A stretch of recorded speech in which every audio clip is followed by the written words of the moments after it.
ওকে, ঠিক আছে।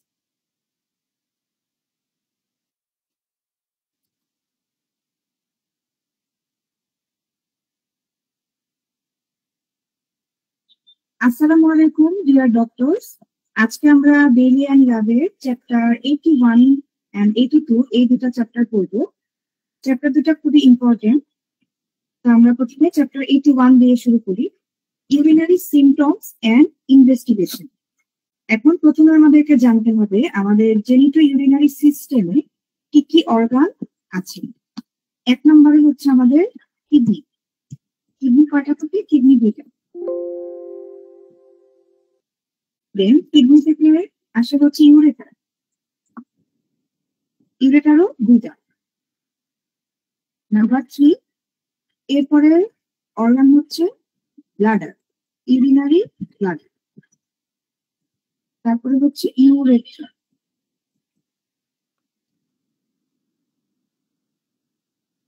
এরপরে আছে আমাদের প্রোস্টেট। তাহলে ইউরিনারি সিস্টেমে আছে এই চারটা জিনিস। আর যদি বলি জেনিটো ইউরিনারি সিস্টেম, তাহলে থাকবে আমাদের প্রোস্টেট, তার সাথে থাকবে হচ্ছে টেস্টিস। এখন ইউরিনারি সিস্টেমের কি কি সিমটম থাকতে পারে এন্ড কি কি ইনভেস্টিগেশন আমরা করব। এক নম্বরে হচ্ছে পেইন। সব ধরনের সিস্টেমে যে কোনো ধরনের ডিজিজই মোস্ট অফ দ্য ডিজিজের কমন কমপ্লেইন হচ্ছে পেইন। রেনাল সিস্টেমে, ইউরিনারি সিস্টেমে পেইন কেমন হতে পারে? যদি পেইনটা হয় কিডনি, যদি পেইনটা হয় কিডনিতে, রেনাল পেইন যদি রেনাল পেইন হয় কনস্ট্যান্ট, একই রকম নেই, কনস্ট্যান্ট একটা পেইন থাকে। এন্ড এই পেইনটা কোথায় থাকে? লয়েনে। লয়েন, লয়েন মানে কি? লিম্বার রিজিয়নে, অ্যাবডোমেনের একটু পিছনের দিকে, সাইডের দিকে। এন্ড রেনাল অ্যাঙ্গেল, রেনাল অ্যাঙ্গেলে পেইন থাকে। রেনাল অ্যাঙ্গেল কোন জায়গাটা? আমাদের আমাদের ব্যাকে, আমাদের 12 ডিগ্রি আর হচ্ছে আমাদের বাকিগুলা যে জায়গাটাতে থাকে, সেই জায়গাটাকে আমরা বলি রেনাল অ্যাঙ্গেল টেন্ডারনেস বা রেনাল অ্যাঙ্গেল পেইন হবে যদি প্যাথোলজি আমাদের কিডনিতে হয়। কিডনিতে কি প্যাথোলজি হতে পারে? আমাদের পাইলোনেফ্রাইটিস হতে পারে।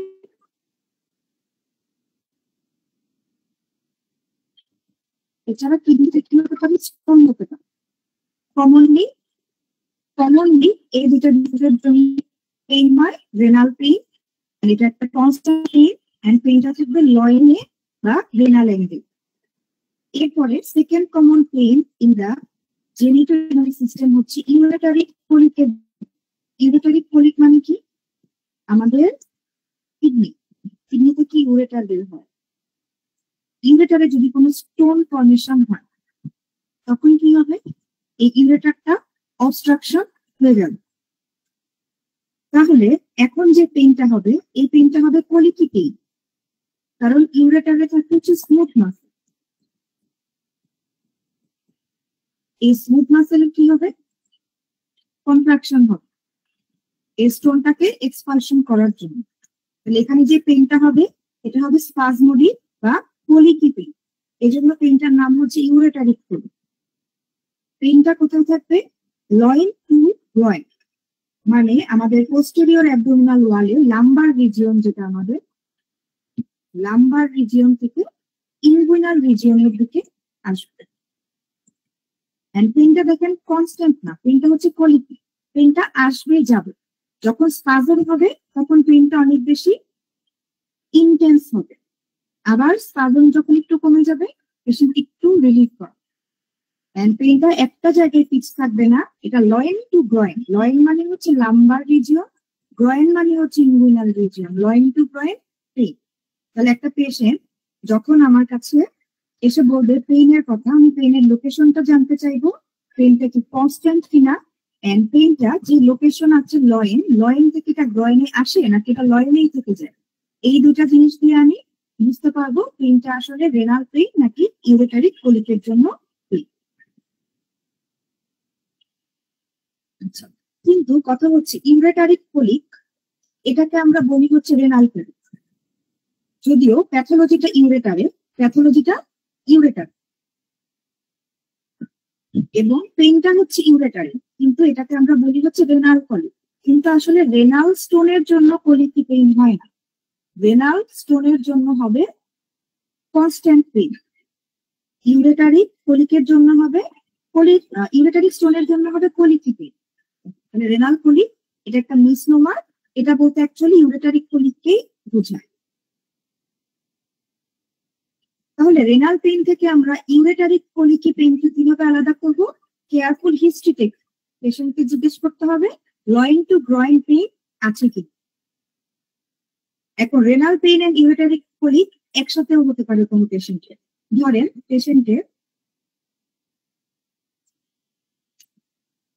পেশেন্টের এদিকে কোথাও স্টোন আছে, বা এখানে যে বড় স্টোনটা আঁকলাম এরকম একটা স্টোন আছে, হ্যাঁ। এখন স্টোনের কারণে কি হলো, এখানে ইউরিনটা স্ট্যাসিস হয়ে গেল, ইউরিনে স্ট্যাসিস হয়ে গেল।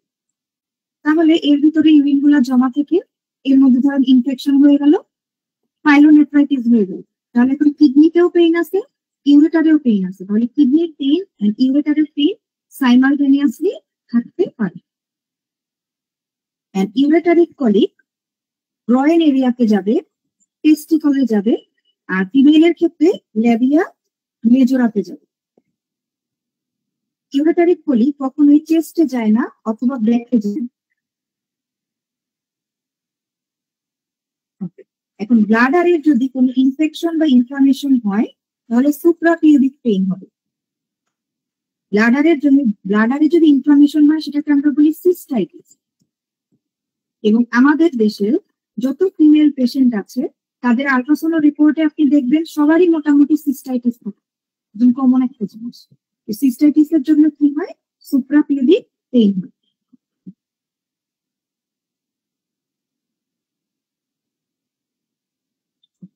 এরপরে আসি টেস্টিকুলার পেইন।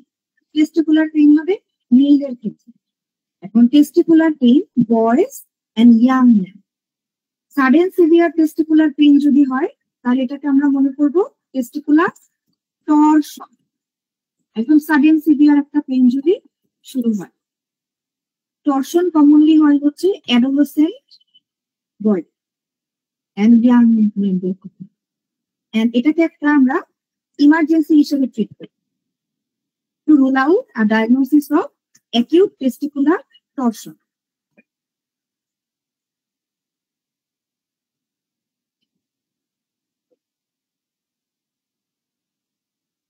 এরপরে আসি লোয়ার ইউরিনারি ট্র্যাক্ট সিমটমস।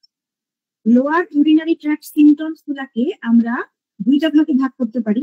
একটা হচ্ছে স্টোরেজ সিমটমস, আরেকটা হচ্ছে ভয়েডিং সিমটমস। ওকে, তো স্টোরেজ সিমটমস কি? Frequency, urgency, nocturia, nocturnal. আচ্ছা, তাহলে এন দিয়ে আমরা মনে রাখতে পারি। আর ভয়েডিং ফিচার গুলা কি? ভয়েডিং ফিচার গুলা হচ্ছে পোর স্ট্রিম, ইন্টারমিটেন্ট স্ট্রিম,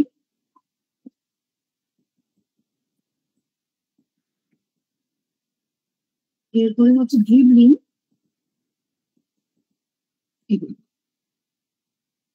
স্টোরেজ আর ভয়েডিং সিমটমস এর মধ্যে পার্থক্যটা, স্টোরেজ সিমটম গুলা মানে হচ্ছে স্টোরেজের কারণে ব্লাডারের মধ্যে, ধরেন এটা হচ্ছে আমার ব্লাডার, এই ইউরেথ্রা, এদিক থেকে দুইটা ইউরেটার আসতেছে দুদিক থেকে। এখন এই ব্লাডারের মধ্যে ইউরিন স্টোরেজ হয়, স্টোরেজ হয়ে থাকার কারণে কি হবে, ব্লাডারের উপরে স্ট্রেচিং হবে। তার কারণে কি হবে, পেশেন্টের বারবার করে ব্লাডারের মধ্যে একটি ইরিটেশন হবে এন্ড তার একটা ভয়েডিং এর একটা আর্জ আসবে স্টোরেজের কারণে, সে বারবার ওয়াশরুমে যাবে। ফ্রিকোয়েন্সি, নকচুরিয়া, রাত্রেবেলা বারবার ইউরিনেশন হবে। আর্জেন্সি, আর্জেন্সি মানে হচ্ছে নর্মালি ব্লাডারে যতটুকু অ্যামাউন্ট ইউরিন জমা হল, মিকচুরেশন রিফ্লেক্স শুরু হওয়ার কথা, এর থেকে কম পরিমাণে ইউরিন জমা হলেও ব্লাডার স্টিমুলেটেড হয়। ধরেন এটা যদি ব্লাডার হয়, ধরেন ব্লাডারে 500 ml ইউরিন জমা হলে তখন মিকচুরেশনের রিফ্লেক্স শুরু হবে। কিন্তু যদি কোনো পেশেন্টের ক্ষেত্রে কোনো প্যাথোলজির কারণে ধরেন যে মাত্র 50 ml ইউরিন জমা হয়, কিন্তু পেশেন্টের ইউরিনেশনের আর্জ আসলে এবং সে ওয়াশরুমে গেল, ভয়েডিং করবে, এটাকে বলে আর্জেন্সি। আর ফ্রিকোয়েন্সি মানে বারবার ওয়াশরুমে যাবে। নকচুরিয়া মানে সে রাত্রেবেলা বারবার ওয়াশরুমে যাবে। ইউরিনারি ইনকন্টিনেন্স, সে ইউরিনেশন ধরে রাখতে পারবে না, ইনভলান্টারিলি ভয়েডিং হয়ে যাবে। ভয়েডিং সিমটমস এর মধ্যে আছে হচ্ছে হেজিটেন্সি, রিডিউসড স্ট্রিম, স্ট্রেইনিং বা ড্রিবলিং, পোস্ট মিকচুরেশন ড্রিবলিং, এগুলো হচ্ছে ভয়েডিং সিমটমস। তাহলে আমাদের এখান থেকে কি করতে হবে দেখেন, এখান থেকে আমাদের ট্রু ফলস করতে হবে। যে প্রশ্ন এইভাবে আসতে পারে যে কোনটা নিচের কোনগুলো storage lower urinary tract symptoms, অথবা কোনগুলা ভয়েডিং সিমটমস। ওকে,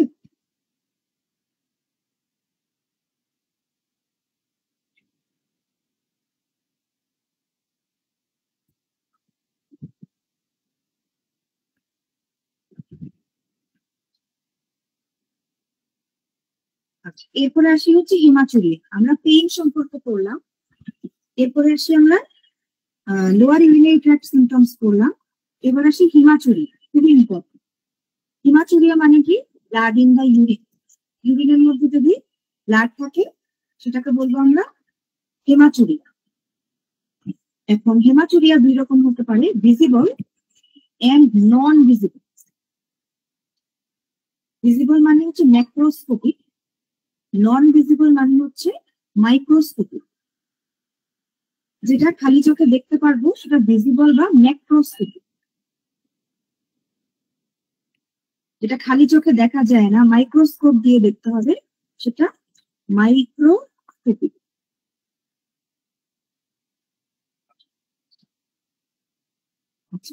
এখন হিমাচুরিয়া মানে ইউরিনের মধ্যে ব্লাড। এখন ব্লাডটা কখন ইউরিনেশনের শুরুতেই থাকে, ইনিশিয়ালি থাকে, নাকি থ্রু আউট দ্য স্ট্রিম, শুরু থেকে শেষ পর্যন্ত থাকে, নাকি টার্মিনাল, ইউরিনেশনের শেষ সময়টাতে থাকে? এর উপর ডিপেন্ড করে তিনভাবে হিমাচুরিয়াকে ক্লাসিফাই করা যায়। ইনিশিয়াল হিমাচুরিয়া মানে প্যাথোলজিটা কোথায়? প্যাথোলজিটা হচ্ছে urethra. Through out the stream মানে ব্লাডারে অথবা আপার ট্র্যাক্ট। আর টার্মিনাল হেমাচুরিয়া মানে হচ্ছে ব্লাডার নেকে অথবা প্রোস্টেট প্যাথোলজিটা। এখন হিমাচুরিয়াকে আমরা আরো একটা ভাবে ক্লাসিফাই করতে পারি, পেইনফুল এন্ড পেইনলেস। এখন পেইনফুল হিমাচুরিয়া হবে কখন? ট্রমা বা ইনফেকশনের জন্য। কিন্তু পেইনলেস হিমাচুরিয়া হবে নর্মালি নিওপ্লাজমের জন্য।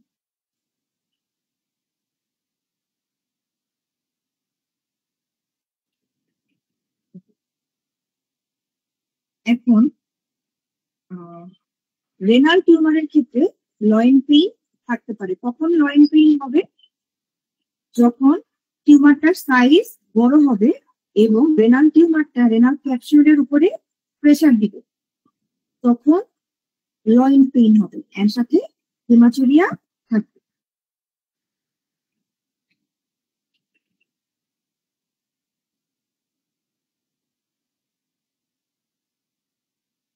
এখন হিমাচুরিয়ার যে কজ আছে, কজের মধ্যে একটা পড়লাম আমরা ইনফেকশন, দেন পড়লাম ট্রমা এন্ড নিওপ্লাজম। এখন ইনফেকশন মানে সব থেকে কমন ইনফেকশন হচ্ছে ইউটিআই। এখন যদি কোন একটা পেশেন্টের হিমাচুরিয়া থাকে এবং পেশেন্টের যদি ইউটিআই ডায়াগনোসিস হয়, তার মানে ইউটিআই এর কারণে হিমাচুরিয়া হচ্ছে। বাট এছাড়া যখনই আমরা হিমাচুরিয়ার কমপ্লেন পাবো কোনো পেশেন্টের, তখন আমাদের কি করতে হবে? ডিটেইল ইনভেস্টিগেশন করতে হবে এবং আন্ডারলাইন কজটা আইডেন্টিফাই করতে হবে। এখন ইনভেস্টিগেশনের মধ্যে কি আছে? আমাদের আল্ট্রাসাউন্ড স্ক্যান করতে হবে। আল্ট্রাসাউন্ড স্ক্যান করে আমরা কি দেখবো? কোনো রেনাল টিউমার আছে কিনা। দেন আল্ট্রাসাউন্ডে স্টোন দেখা যেতে পারে, কিডনিতে স্টোন আছে কিনা, দেন ইউরেটারে স্টোন আছে কিনা, ব্লাডারে কোনো প্যাথোলজি আছে কিনা, আল্ট্রাসাউন্ড করতে হবে আমাদের কেওবি রিজিয়নের, kidney, ureter and bladder region.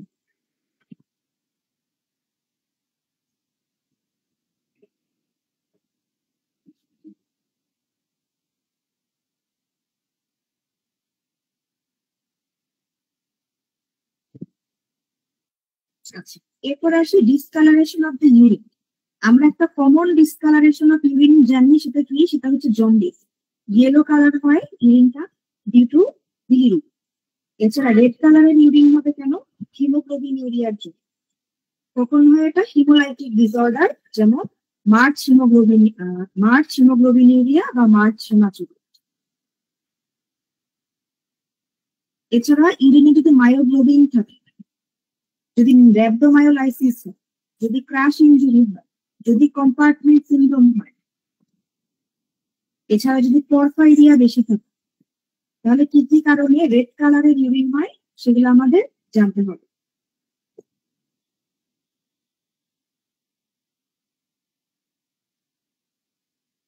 এছাড়াও নাইট্রোফিউরান্টয়েন বা মেট্রোনিডাজোল জাতীয় অ্যান্টিবায়োটিকের কারণে ব্রাউন কালারের ইউরিন হতে পারে। এছাড়া বিলিরুবিনের জন্য ব্রাউন কালারের ইউরিন হয়। অ্যাকচুয়ালি ইয়েলো কালার, বাট এটাকে ব্রাউনও বলা যায় না। ডার্ক ইয়েলো হয়ে গেলে তখন এটাকে আমরা ব্রাউন দিই।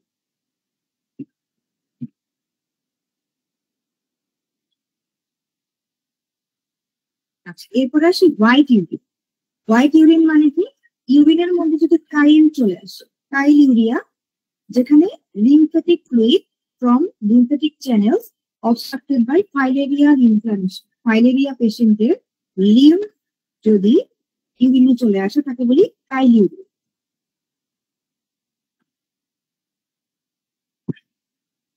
এছাড়া ইয়াং বয়দের ক্ষেত্রে বা ইয়াং মেনদের ক্ষেত্রে কি হবে? ইউজুয়ালি যদি সিমেন চলে আসে তখন ইউরিন হোয়াইট কালার হতে পারে। হোয়াইট ইউরিনের কারণ একটা হচ্ছে সিমেন, আর একটা হচ্ছে কাইল ইউরিন।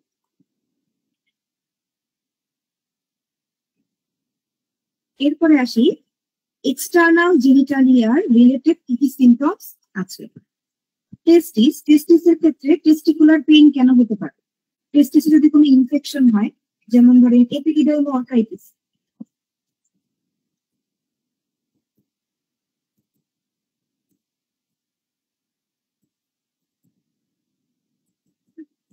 এছাড়া কি হতে পারে? Testicular torsion.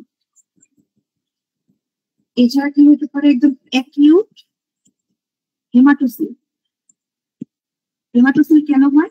Due to trauma. এই কারণগুলোতে কি হতে পারে? টেস্টিকুলার পেইন হতে পারে। এখন যদি 5 বছরের কম বাচ্চাদের ক্ষেত্রে টেস্টিকুলার পেইন হয়, তখন আমরা বলবো torsion of the hydatid of Morgagni বা টেস্টিসের অ্যাপেন্ডিজেস অফ টেস্টিস, যদি 5 বছরের কম বাচ্চার ক্ষেত্রে টেস্টিকুলার পেইন হয়।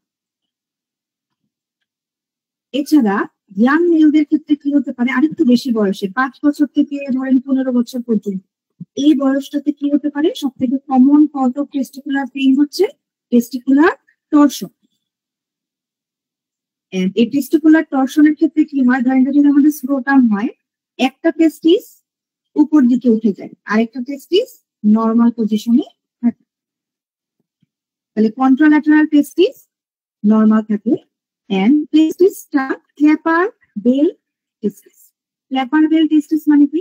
বেল কিরকম থাকে? যেরকম ঘন্টা, মন্দিরের ঘন্টার ভিতরে এরকম ঝুলে থাকে না, ক্ল্যাপার বেল টেস্টিস। দেখেন এই টেস্টিসটা ওখানে উপরে ঝুলে আছে, এটা বলতেছে ক্ল্যাপার বেল টেস্টিস।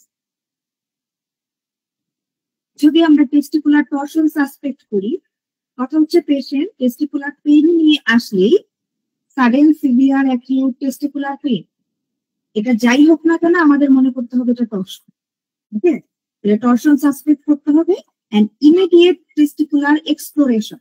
ইমিডিয়েট টেস্টিকুলার এক্সপ্লোরেশন মানে হচ্ছে টেস্টিসে আমরা ইনসিশন দিয়ে ওপেন করে এক্সপ্লোরেশন করব। ইনসিশন কোথায় দিব? এটা দেখেন স্ক্রোটামে। স্ক্রোটামে যে গ্রিন কালার যেটা দাগ দিলাম এটা হচ্ছে ইনসিশন। টেস্টিসে আমরা স্ক্রোটামে আমরা ইনসিশন দিয়ে দেন ভিতরে ঢুকে দেখবো টেস্টিসের কি অবস্থা।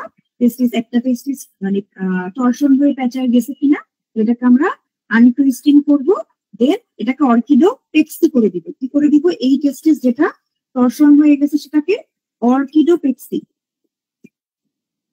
অর্কিডোপেক্সি মানে হচ্ছে স্ক্রোটামের সাথে টেস্টিসকে বাইট দিয়ে সেলাই দিয়ে ফিক্স করে দেওয়া। এন্ড এই ক্ষেত্রে আমরা অর্কিডোপেক্সি করব, এই টর্শন হওয়া টেস্টিকেও অর্কিডোপেক্সি করব, অপোজিট টেস্টিসকেও যেটা নর্মাল আছে, নর্মাল পজিশনে আছে, তাকেও আমরা কি করব? অর্কিডোপেক্সি করব। এখন কথা হচ্ছে এটা কখন করতে পারবে? যখন 6 ঘন্টার আগে পেশেন্ট আমার কাছে আসবে এবং টেস্টিস ভায়াবল থাকবে, টেস্টিস লিভিং থাকবে। এটা ব্লাড সাপ্লাই হ্যাম্পার হয়ে টেস্টিস ইসকেমিক নেক্রোসিস হয়ে গেলে তখন আমরা অর্কিডোপেক্সি করবো না, তখন আমরা কি করব? অর্কিডেক্টমি করব। যদি এখন এটা ভায়াবল না থাকে, এটা ব্লাড সাপ্লাই হ্যাম্পার হয়ে ও আর ভায়াবল নাই, তখন আমরা এই এফেক্টেড টেস্টিসকে কি করব? অর্কিডেক্টমি কেটে ফেলবো। কারণ ওকে যদি রেখে দিই সেখান থেকে পরবর্তীতে ক্যান্সার হবে, ক্যান্সারের নাম সেমিনোমা অফ টেস্টিস। এখন তাহলে এফেক্টেড টেস্টিস যেটা নেক্রোসিস হয়ে গেছে ব্লাড সাপ্লাই হ্যাম্পার হওয়ার কারণে, এটা কেটে ফেলবো। আর অপোজিট টেস্টিসকে কি করব? অ্যাগেইন অর্কিডোপেক্সি। এটাকে যদি ফিক্স করে না দিই, এটাও কিছুদিন পরে টর্শন হয়ে যেতে পারে। এখন এই টেস্টিকুলার টর্শনকে যদি আমাদের ডায়াগনোসিস করতে হয় যে টেস্টিস ভায়াবল আছে কি নাই, আমরা কি টেস্ট করতে দিব? ডপলার আল্ট্রাসাউন্ড করতে।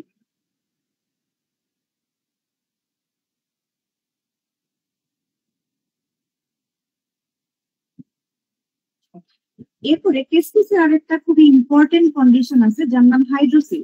কিন্তু হাইড্রোসিলে কি হবে না? পেইনফুল হবে না। ওকে, হাইড্রোসিলে কি হয়? ফ্লুইড অ্যাকুমুলেশন হয় between testis and tunica vagina. কেন হয়? Due to patent processus vagina.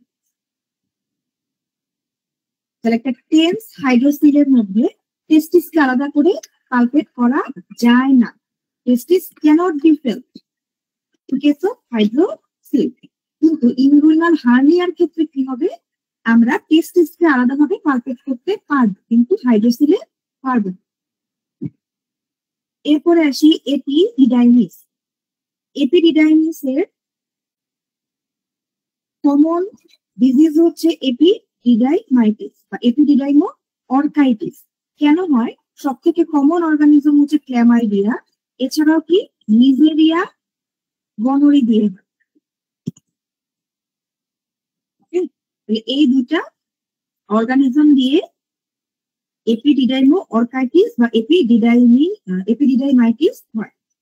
এখানে অনেক পেইন থাকে এন্ড সোয়েলিং থাকে। এন্ড এটা হচ্ছে একটা DD for acute testicular torsion.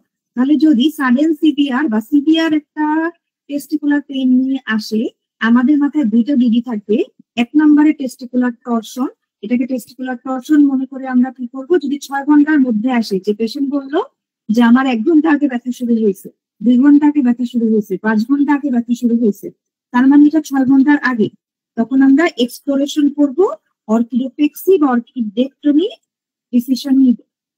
Second আমাদের দিদি চিন্তায় আসবে, এটা হচ্ছে এপিডিডাইমাইটিস কি। এপিডিডাইমাইটিস বা এপিডিডাইমো অর্কাইটিস কি। তো এখানে আমরা কি করবো? তো ডপলার আল্ট্রাসাউন্ড করে দেখবো যেখানে এপিডিডাইমো অর্কাইটিস আছে নাকি টেস্টিকুলার টর্শন আছে। এপিডিডাইমাইটিসে কি পাবো? ব্লাড ফ্লো বেশি পাবো ইন দা ইনফ্ল্যাম এপিডিডাইমিসে, ব্লাড ফ্লো বেশি পাবো। কিন্তু টর্শনের ক্ষেত্রে আমরা ব্লাড ফ্লোটা ব্লক পাবো, ব্লাড ফ্লো পাবো না।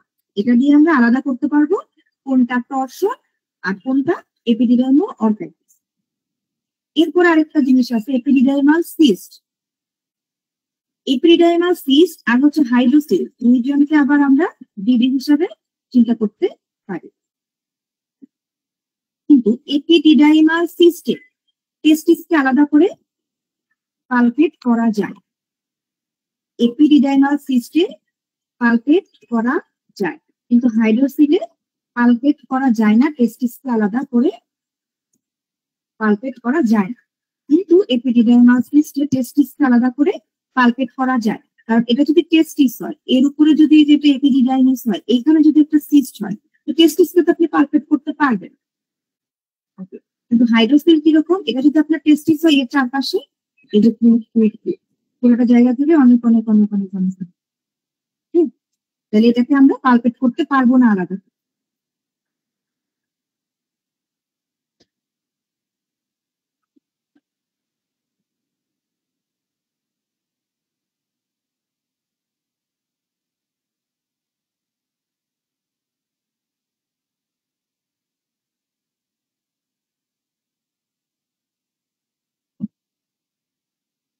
ওকে, এরপরে আসি আমরা স্পারমাটিক পড। লেফট সাইডে ভেরিকোজ ভেইন হতে পারে এন্ড লেফট টেস্টিসটা স্মলার হতে পারে। কেন লেফট সাইডের টেস্টিসটাতে ভেরিকোসিল বেশি হয়? কারণ এটা যদি ইনফিরিয়র ভেনা কেভা হয়, এটা যদি left renal vein, left testicular vein drain করে লেফট রেনাল ভেইন, এটা যদি ধরি লেফট রেনাল ভেইন, এটা যদি হয় left testicular vein, left testicular vein directly drains into the left renal vein, the left renal vein drains into the inferior vena cava। কিন্তু right সাইডের renal vein ধরেন এটা, যে রাইট রেনাল ভেইন, কিন্তু right testicular vein drain করবে inferior vena cava, right testicular vein inferior vena কেভাতে drain. তাহলে এখানে দেখেন একটা 90 ডিগ্রির মতো অ্যাঙ্গেল, তাহলে এখান দিয়ে ব্লাড ঠিক মতো যেতে পারবে, তাহলে এখানে ভেরিকোসিল লেফট সাইডে বেশি হবে। এরপরে আসি প্রিপিউস বা ফোর স্কিন। প্রিপিউস বা ফোর স্কিনের ডিজিজ কি? ফিমোসিস আর হচ্ছে প্যারাফিমোসিস।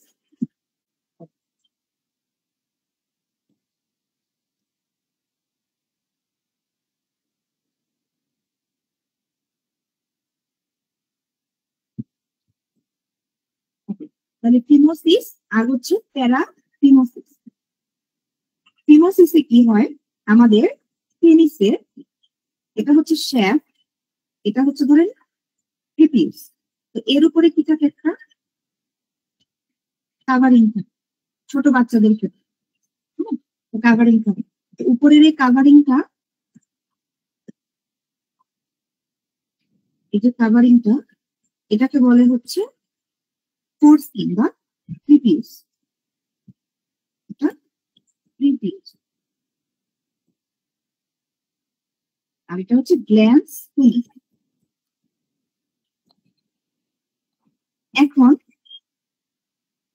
এই ফোর স্কিনটা যদি অনেক বেশি টাইট হয়, যদি রিট্রাক্টেড না হয়, রিট্রাক্টেড হওয়া মানে হচ্ছে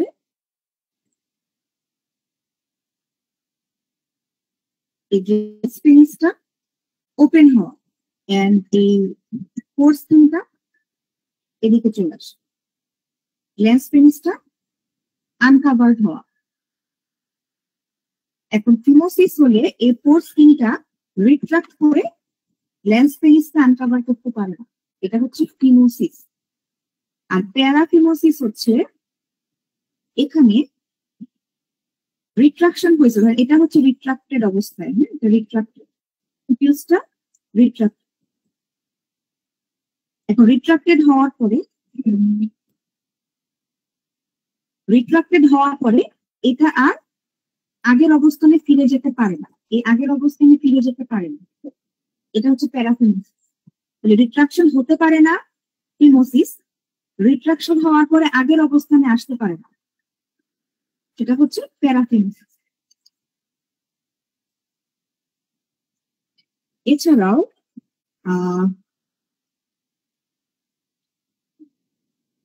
প্রিপিউসের ইনফ্লামেশনকে বলা হয় বেলানাইটিস। প্রিপিউসের ইনফ্লামেশনকে বলা হয় বেলানাইটিস। বেলানাইটিস জেরোটিকা অবলিটারেন্স নামের একটা কন্ডিশন আছে, যেখানে ডিপিগমেন্টেশন এন্ড স্কারিং হয়ে যায় প্রিপিউস।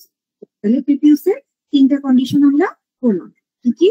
Phimosis, paraphimosis and balanitis. এই তিনটা হচ্ছে প্রিপিউস বা ফোর স্কিনের জন্য ডিজিজ এই তিনটে। এরপর আসে পেনিস। পেনিস কখন হয়, পেনিসের ফ্র্যাকচার কখন হয়? যখন ট্রমা হয় টু দ্য ইরেক্ট পেনিস। এখানে একটা অডিবল ক্র্যাক লাইক সাউন্ড হবে ডিউরিং ভিগোরাস সেক্সুয়াল ইন্টারকোর্স।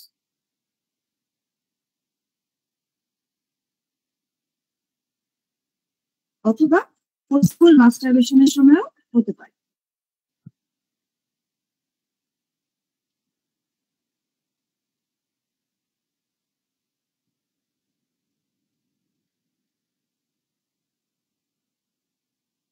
আচ্ছা, এরপর আসি আমরা biochemical assessment of renal function. আমরা ইজিএফআর দেখবো, সেরাম ক্রিয়েটিনিন দেখবো, এছাড়া কি আমরা ইউরিয়া দেখতে পারি, তারপর কি দেখি ব্লাড ইউরিয়া নাইট্রোজেন দেখতে পারি। এগুলো বায়োকেমিক্যালি আমরা রেনাল ফাংশন কেমন সেটা বোঝার জন্য দেখি। এছাড়া তো আমি ইলেকট্রোলাইটও করি রেনাল ফাংশন দেখার জন্য। ইউরিয়া, ক্রিয়েটিনিন, ইজিএফআর এই তিনটা হচ্ছে বেশি ইম্পর্টেন্ট, কমনলি পড়া।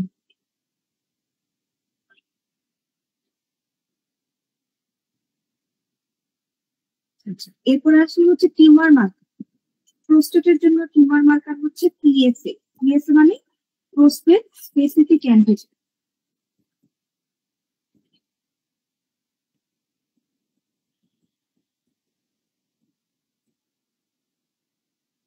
আর টেস্টিকুলার ক্যান্সারের জন্য মার্কার হচ্ছে এএফপি, আলফা ফিটোপ্রোটিন। এছাড়া আছে বিটা হিউম্যান কোরিওনিক গোনাডোট্রপিক। এছাড়া আছে এলডিএইচ, ল্যাকটেট ডিহাইড্রোজিনেজ। এগুলো হচ্ছে টিউমার মার্কার এই জেনিটো ইউরিনারি সিস্টেমের টিউমার গুলাকে দেখার জন্য।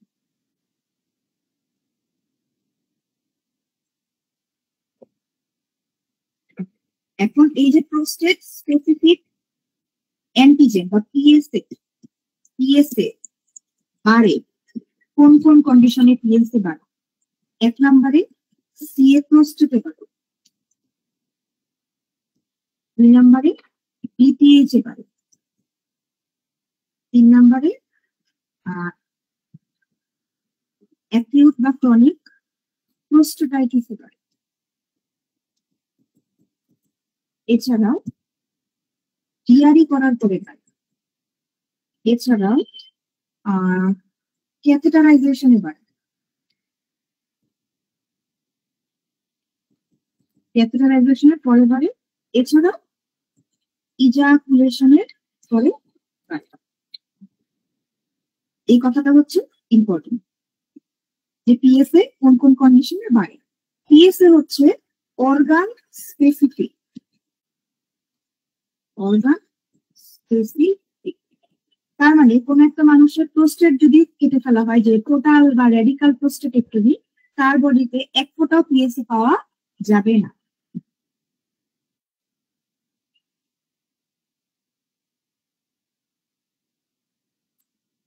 আচ্ছা, তারপরে এই সামারি বক্সের মধ্যে যে ইনফরমেশন গুলো আছে এগুলো একবার রিডিং দেবেন আপনাদের।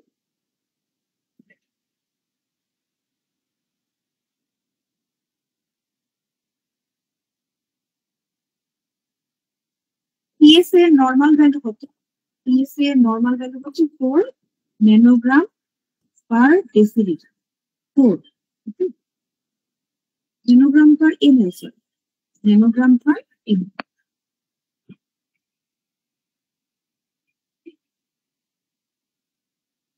আচ্ছা, এরপর আসি ইউরিন বেসড টেস্ট। ইউরিন যদি আমরা এক্সামিনেশন করতে চাই, প্রথম টেস্ট হচ্ছে urine dipstick test. Urine dipstick এটা কেন করা হয়? স্ক্রিনিং পারপাসের জন্য। এখানে কি করা হয়? স্টিক চুবানো হয় ইউরিনিক টেস্টিউলের ভিতরে। কিছু কেমিক্যাল কন্টেইনিং স্টিক থাকে যেটা দিয়ে আমরা গ্লুকোজ, বিলিরুবিন, কিটোন বডি, দেন হচ্ছে ব্লাড আছে কিনা, পিএইচ কত, অ্যালবুমিন প্রোটিন আছে কিনা, ইউরোবিলিনোজেন, নাইট্রাইট, গ্লুকোসাইড এস্টারেজ, এই জিনিসগুলা আছে কিনা বুঝতে পারি। তাহলে এই প্রত্যেকটা পয়েন্ট জানতে হবে যে ইউরিন ডিপস্টিক টেস্টে কি কি জিনিস দেখা যায়।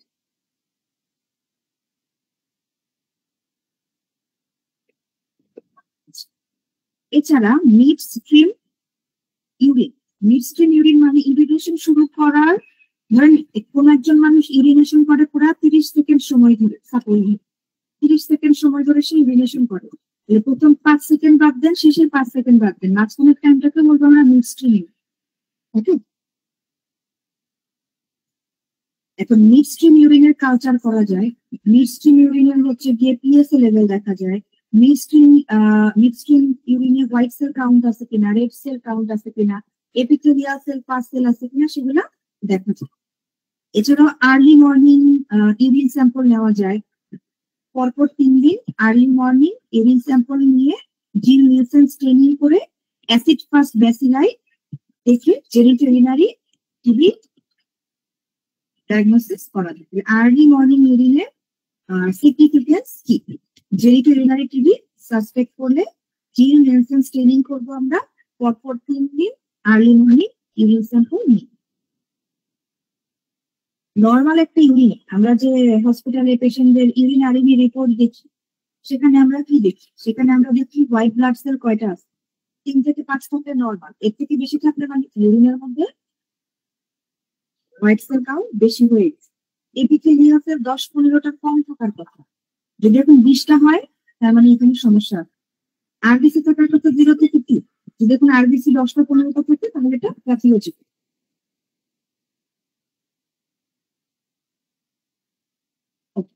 এরপর আসি এন্ডোস্কোপিক্যাল টেস্ট কি আছে। এন্ডোস্কোপি মানে হচ্ছে ক্যামেরা দিয়ে দেখা, স্কোপি মানে ক্যামেরা দিয়ে দেখা, এন্ডো মানে বডির ভিতরের কোনো ক্যাভিটি, বডির ভিতরের কোনো ক্যাভিটিতে ক্যামেরা দিয়ে দেখাতে বলা হয় এন্ডোস্কোপি। তো নর্মালি আমরা এন্ডোস্কোপি বলতে বুঝাই আপার জিআইটি এন্ডোস্কোপি, কিন্তু এন্ডোস্কোপি টার্মটা হচ্ছে একটা ব্রড টার্ম, যার আন্ডারে পড়ে এন্ডোস্কোপি, আপার জিআই এন্ডোস্কোপি, যার আন্ডারে পড়ে কোলোনোস্কোপি, যার আন্ডারে পড়ে সিস্টোস্কোপি, ধরেন ব্রঙ্কোস্কোপি, ঠিক আছে? সব ধরনের স্কোপিকে একসাথে করে বলা হয় এন্ডোস্কোপি। তাহলে ব্লাডারে আমরা যেটা দেখবো সেটাকে বলে সিস্টোস্কোপি, যদি আমরা ইউরেথ্রাকে দেখতে চাই ইউরেথ্রোস্কোপি, ইউরেটারকে দেখতে চাইলে ইউরেটারোস্কোপি, এরকম ভাবে আমরা দেখব।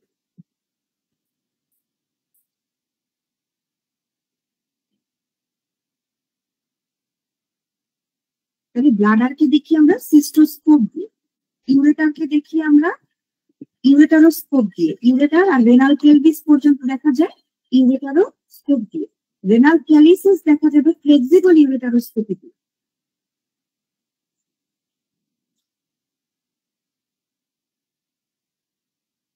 আচ্ছা, এখন যদি ফ্লেক্সিবল সিস্টোস্কোপি করি তাহলে আমরা লোকাল দিয়ে করতে পারি, ফ্লেক্সিবলটা লোকাল দিয়ে করতে পারবো, কিন্তু রিজিড সিস্টোস্কোপি করতে হলে জিএ দিয়ে করতে।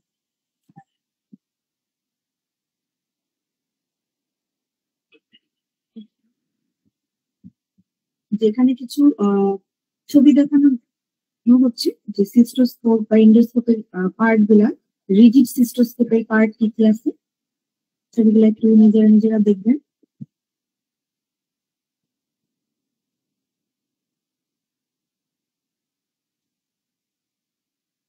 তারপরে আসি ইউরেটারোস্কোপি। এই যে সিস্টোস্কোপি, ইউরেটারোস্কোপি, এগুলা ডায়াগনস্টিক এন্ড থেরাপিউটিক দুই ধরনের সিগনিফিকেন্স আছে। এটা দিয়ে আপনি দেখতে পারবেন ইউরেটারের মধ্যে স্টোন আছে কিনা, কোনো ম্যালিগনেন্সি আছে কিনা, কি আছে ভিতরে দেখতে পারবেন। সাথে সাথে আপনি কোন একটা বায়োপসি নিতে পারবেন, আপনি স্টোন থাকলে স্টোন বের করে নিয়ে আসতে পারবেন। তাহলে সিস্টোস্কোপি, ইউরেটারোস্কোপি এগুলা ডায়াগনস্টিক এন্ড থেরাপিউটিক বোথ। এছাড়াও কি করা যায়, কেইউবি রিজিওনে আলট্রাসাউন্ড করা যায়, এটা আমরা একটু আগে করছি যে আলট্রাসাউন্ড করা যায় কেইউবি রিজিওনে।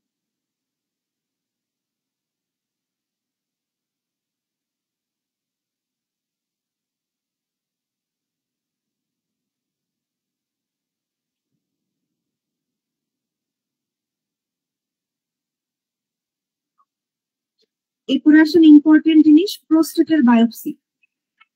প্রোস্টেটের বায়োপসি, প্রথম কথা হচ্ছে প্রোস্টেট যদি বড় হয়ে যায়, প্রোস্টেটটা কেমন থাকে? প্রোস্টেট থাকে সবসময় মেলদের, ফিমেলদের কোনো প্রোস্টেট থাকে না।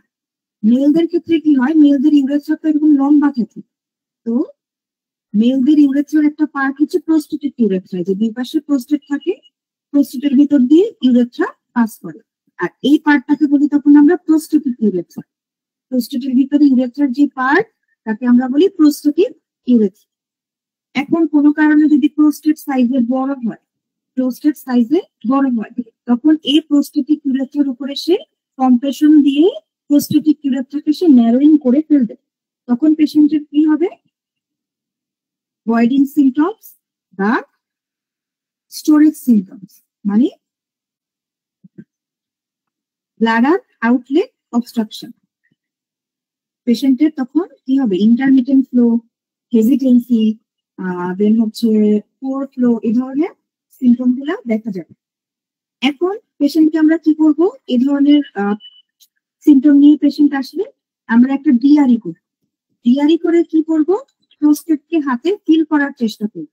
যদি প্রোস্টেট এনলার্জ হয় আমাদের হাতে এটা আমরা ফিল করতে পারবো। এখন প্রোস্টেটটা যদি হয় ফার্ম, স্মুথ এন্ড রেগুলার, তাহলে আমরা বলবো এটা হচ্ছে বিপিএইচ। কিন্তু প্রোস্টেটটা যদি হয় হার্ড, ফিক্সড, ইরেগুলার, এন্ড আমরা তো গ্লোভস পরে ডিআরই করব, গ্লোভসে যদি ব্লাড আসে তখন আমরা বলবো সিএ প্রোস্টেট। এখন দেখেন, এখন এটা আসলে বিপিএইচ নাকি সিএ প্রোস্টেট, এই দুটার মধ্যে যদি আমরা ডিফারেন্সিয়েট করতে চাই সেক্ষেত্রে আমরা কি করব, আচ্ছা এখন বিপিএইচ সিএ প্রোস্টেট দুই ক্ষেত্রে কি হবে, পিএসএ বাড়বে। তাহলে পিএসএ বাড়লে আমি তো বুঝতেছি না যেটা কি বিপিএইচ নাকি সিএ প্রোস্টেট। তাহলে কনফার্মেটরি ডায়াগনোসিস এর জন্য আমাকে করতে হবে প্রোস্টেট বায়োপসি। এখন প্রোস্টেট বায়োপসি কিভাবে করব আমরা, প্রোস্টেট বায়োপসি আমরা করব ট্রান্স রেক্টাম।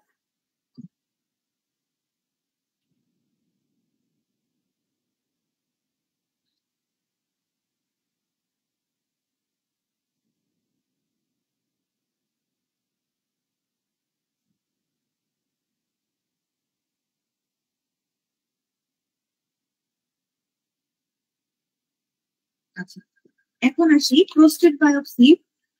এখানে দুই ধরনের বায়োপসির কথা বলা হয়েছে, একটাকে বলতেছে ট্রান্স রেক্টাল আল্ট্রাসোনো গাইডেড, আরেকটাকে বলতেছে trans perineal template biopsy of prostate.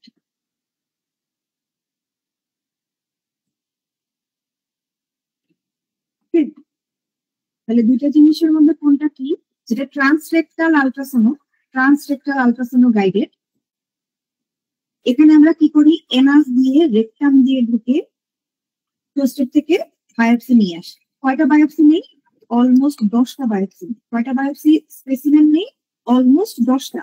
কেন 10টা নেই, কারণ প্রোস্টেটের এই যে এত বড় একটা প্রোস্টেট গ্ল্যান্ড, এর মধ্যে ক্যান্সার থাকে ধরেন একটা জায়গা, ধরেন সাপোজ এখানে আছে ক্যান্সার, তাহলে আমি যদি এখন এখান থেকে কেটে নিই, এখান থেকে কেটে নিই, এখান থেকে কেটে নিই, তাহলে আমি ক্যান্সারটা কাটতে পারবো পারবো না, এই জন্য আমি 10টা জায়গা থেকে 10টা বায়োপসি নিব। তাইলে কি হবে আমাদের, এই এই ক্যান্সারের স্পেসিমেনটা আমরা নিতে পারবো।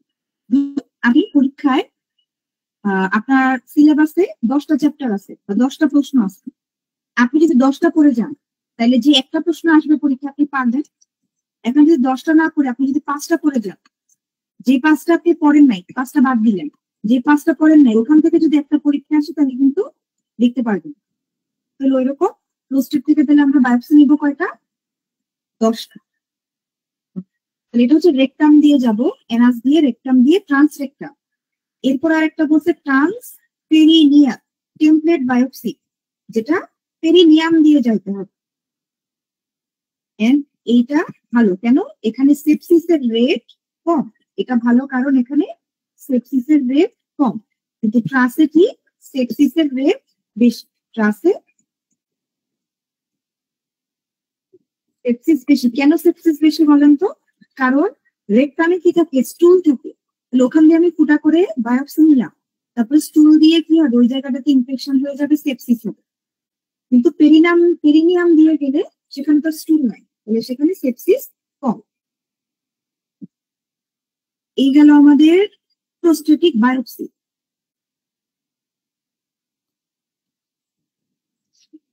এখন আসেন এক্স-রে।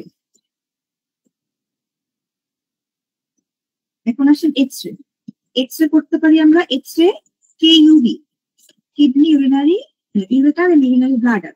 এখন কেইউবি রেডিওগ্রাফি কি দেখা যেতে পারে? কেইউবি রেডিওগ্রাফি হাইড্রোনেফ্রোসিস দেখা যায়। হাইড্রোনেফ্রোসিস মানে কি? হাইড্রোনেফ্রোসিস মানে কিডনির মধ্যে ফ্লুইড জমা হয়ে কিডনি বড় হয়ে যায়। এছাড়া কি দেখা যায়? স্টোন দেখা যায়। কি ধরনের স্টোন? রেডিও ওপেক স্টোন দেখা যায়, রেডিও লুসেন্ট স্টোন দেখা যায় না। রেডিও লুসেন্ট স্টোনের নাম হচ্ছে uric acid stone. Uric acid স্টোনকে এক্সরে দিয়ে দেখা যায় না, কারণ এটা লুসেন্ট, কারণ এটা রেডিও লুসেন্ট, তাই একে দেখা যায় না। কিন্তু রেডিও ওপেক স্টোন গুলাকে দেখা যায় এক্সরে। এই যে আমি বললাম ইউরিক অ্যাসিড স্টোনকে এক্সরে দিয়ে দেখা যায় না। এক্সরেতে ইউরিক অ্যাসিড স্টোনকে দেখা যায় না, তাইলে ইউরিক অ্যাসিড স্টোনকে দেখার জন্য আমরা কি করতে পারি? ইউরিক অ্যাসিড স্টোনকে দেখার জন্য আমরা যেটা করতে পারি তার নাম হচ্ছে আইভিইউ। তার নাম হচ্ছে আইভিইউ, ইন্ট্রাভেনাস ইউরোগ্রাফি।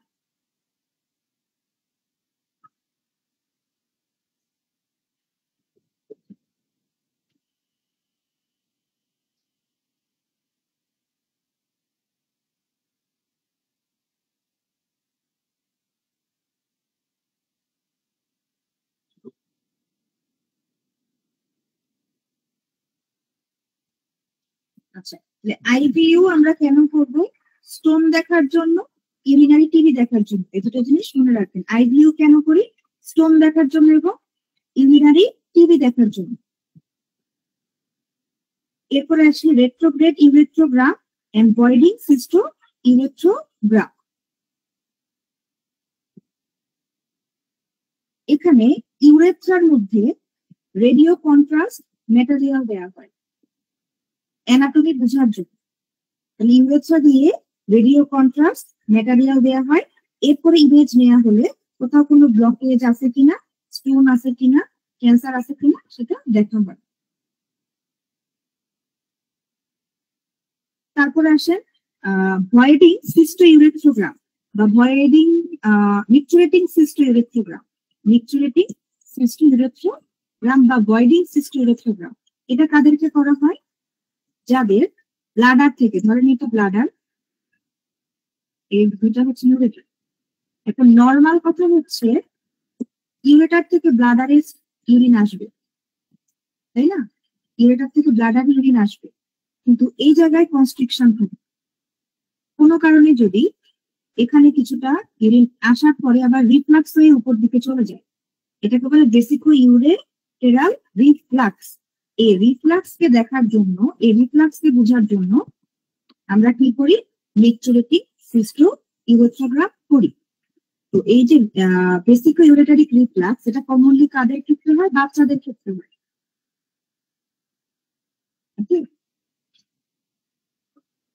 তাহলে মিকচুরেটিং সিস্টো ইউরেথ্রোগ্রাম আমরা করবো 1 নম্বরে রিফ্লাক্স ইন দ্য ইউরেটার দেখার জন্য।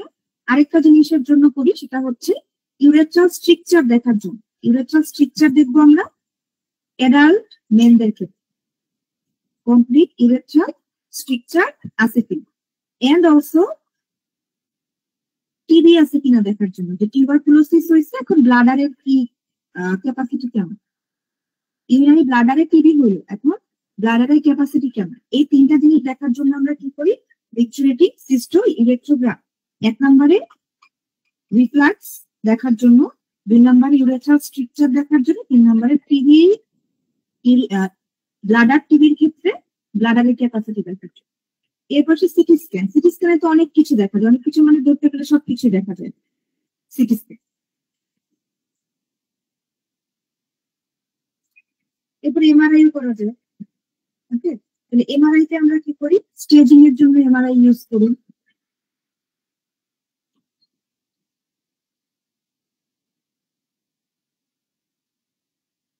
আচ্ছা, এখন আমরা ট্রাস করবো নাকি টিপিটি বিপি করবো, এটা বোঝার জন্য আমরা বায়োপসির আগে একটা এমআরআই করতে পারি।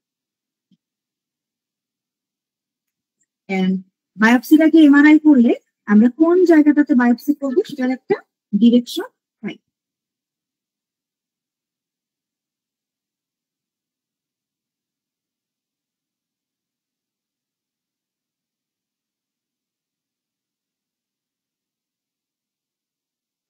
এখানে একটা ইম্পর্টেন্ট কথা, যে নন contrast CT scan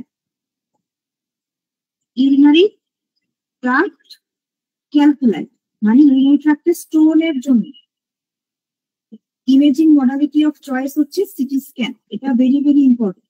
CT scan, stone মানে সিটি স্ক্যান।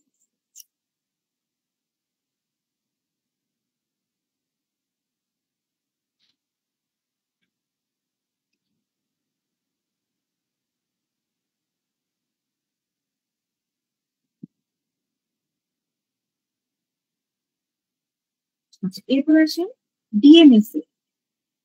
ডিএমএস এটা কেন ইউজ করা হয়, রেনাল স্কারিং আছে কিনা দেখার জন্য। কিসের জন্য, রেনাল স্কারিং আছে কিনা তা দেখার জন্য। এরপর আসেন ডিটিপিএ। ডিটিপিএ কেন করি,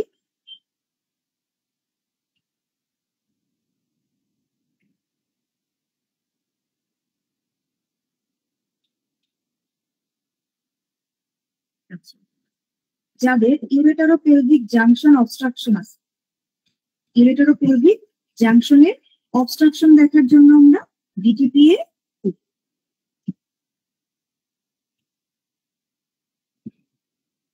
ম্যাক্সি রেনোগ্রাম কাদের ক্ষেত্রে করি, যাদের রেনাল ফাংশন অলরেডি খারাপ, অলরেডি ডিটেরিওরেট করছে, তাদের ক্ষেত্রে আমরা ম্যাক্সি রেনোগ্রাম করি। ধরেন একটা পেশেন্ট রেনাল স্কারিং হয়ে গেছে, এখন আপনি কি করবেন, রেনাল স্কারিং হয়ে গেছে তার মানে ওর কিডনি ফাংশন খারাপ, তাহলে আপনি ম্যাক্সি রেনোগ্রাম করবেন। কিন্তু একটা পেশেন্টের রেনাল স্কারিং আছে কিনা আপনি জানতে চান, তখন আপনি ডিএমএস এ করবেন।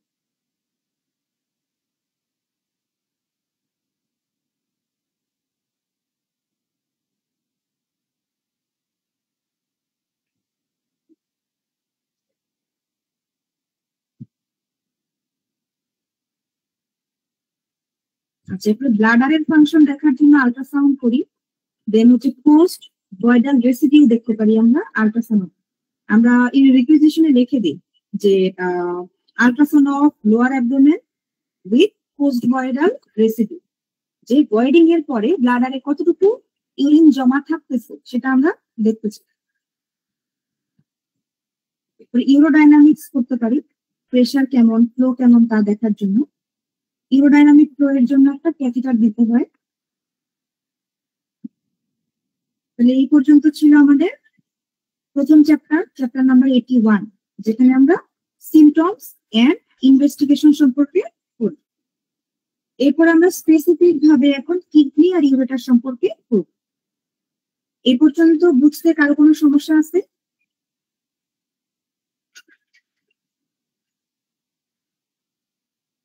ডক্টর আফতাহি ভাইয়া, কোনো সমস্যা আছে ভাইয়া? না আপু, সব বুঝতে পারছি। ওকে, থ্যাংক ইউ সো মাচ। তাহলে আমরা সামনে আগাই। কিডনি আর ইউরেটার, তো কিডনি আর ইউরেটার সম্পর্কে তো আমরা একটু একটু পড়াশোনা করে আসছি। তাহলে আসেন কিডনি ইউরেটার। প্রথম কথা হচ্ছে এইখানে কি হতে পারে, স্টোন হতে পারে। ওকে, স্টোন যদি হয়, কিডনির স্টোনে কি হবে, রেনাল পেইন। রেনাল পেইন কোথায় হয়, রেনাল অ্যাঙ্গেলে হয়। ওকে, এটা অনলি লয়েন পেইন, এটা কনস্ট্যান্ট পেইন। কিন্তু ইউরেটারে যখন স্টোন হয় সেই পেইনটা কে বলি আমরা রেনাল কোলিক, অথবা সেটার নাম হচ্ছে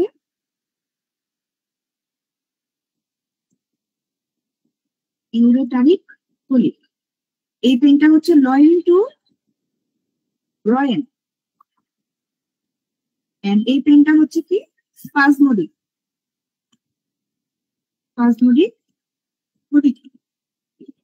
এইটুকু একেবারে সিম্পল কথা, মাথার মধ্যে আমরা লিখে থাকি। এরপরে আসি স্টোনের জন্য imaging modality of choice, city. Imaging modality of choice, CT scan. এখন কোন একটা পেশেন্ট আমাদের কাছে এরকম লয়েন টু ব্লয়েন পেইন, এই ধরনের পেইন নিয়ে আসলে আমরা কি করি? আমরা ইনিশিয়ালি একটা এক্সরে দিই কিউবি রিজিয়নে। ইনিশিয়ালি দিই আমরা এক্সরে কিউবি রিজিয়ন। তারপর আমরা পেশেন্টের আরো অনেক কিছু ডিডি চিন্তা করি, আমরা একটা আলট্রাসাউন্ড দিয়ে দিই পেশেন্টকে। এখন আলট্রাসাউন্ড আর এই এক্সরে কিউবিতে যদি স্টোন দেখতে পাই তো ভালো, কিন্তু যখন স্টোন চিন্তা করব আমরা কি দিব? CT scan. এটা সবচেয়ে ইম্পর্টেন্ট। আর এছাড়া আমরা কি করতে পারি? আইভিইউ করতে পারি, ইন্ট্রাভেনাস ইলেকট্রোগ্রাম। এরপরে আসে কিডনিতে আর কি কি ডিজিজ হতে পারে। কিডনিতে নিউপ্লাজমিক ক্যান্সার হতে পারে, সবথেকে কমন কি রেনাল সেল কার্সিনোমা, এন্ড বাচ্চাদের ক্ষেত্রে হয় উইলস টিউমার বা লিম্ফোব্লাস্টোমা। আর ইউরেটারে হতে পারে কি ট্রানজিশনাল সেল কার্সিনোমা। এখন কিছু কনজেনিটাল ডিজিজ করি আমরা, রেনাল অ্যাজেনেসিস, যার দুইটা কিডনি নাই। তাইলে রেনাল অ্যাজেনেসিস, কোনো কিডনি নাই, তাহলে ওই বাচ্চা বাঁচবে না। একটোপিক কিডনি, কিডনি নর্মাল জায়গায় নাই, কিডনি লাম্বার রিজিয়নে থাকার কথা। কিডনি থাকবে কোথায়? Lumber region. লাম্বার রিজিয়নে না থেকেও পেলভিসে, আইলিয়াক ফোসাতে, অ্যাবডোমেনে, থোরাসিক ক্যাভিটিতে, এরকম উল্টাপাল্টা জায়গায় যদি চলে যায় তাহলে একটোপিক কিডনি। ফর্সট্রো কিডনি মানে রেনাল ফিউশন অ্যানোমালি, মানে হচ্ছে কিডনির দুইটা কিডনি লোয়ার পোল এরকম ফিউশন হয়ে যাবে পোস্টেরো মিডিয়াল, এটাকে বলে ফর্সট্রো কিডনি। এরপর মাল্টিসিস্টিক ডিসপ্লাস্টিক কিডনি, এখানে অনেক মাল্টিপল সিস্ট থাকে।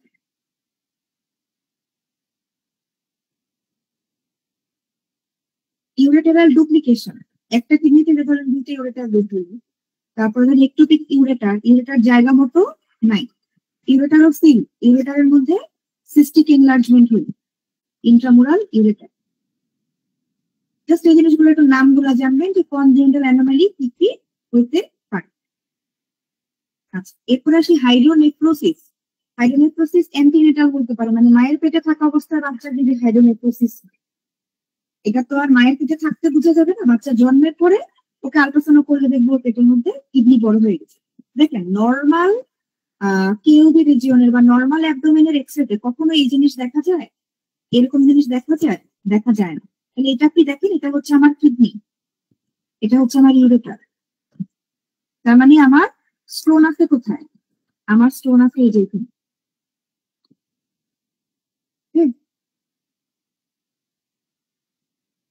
তার জন্য দেখেন এই পাশে কিডনিটা কত বড় হয়ে গেছে, এটাকে বলে hydronephrosis.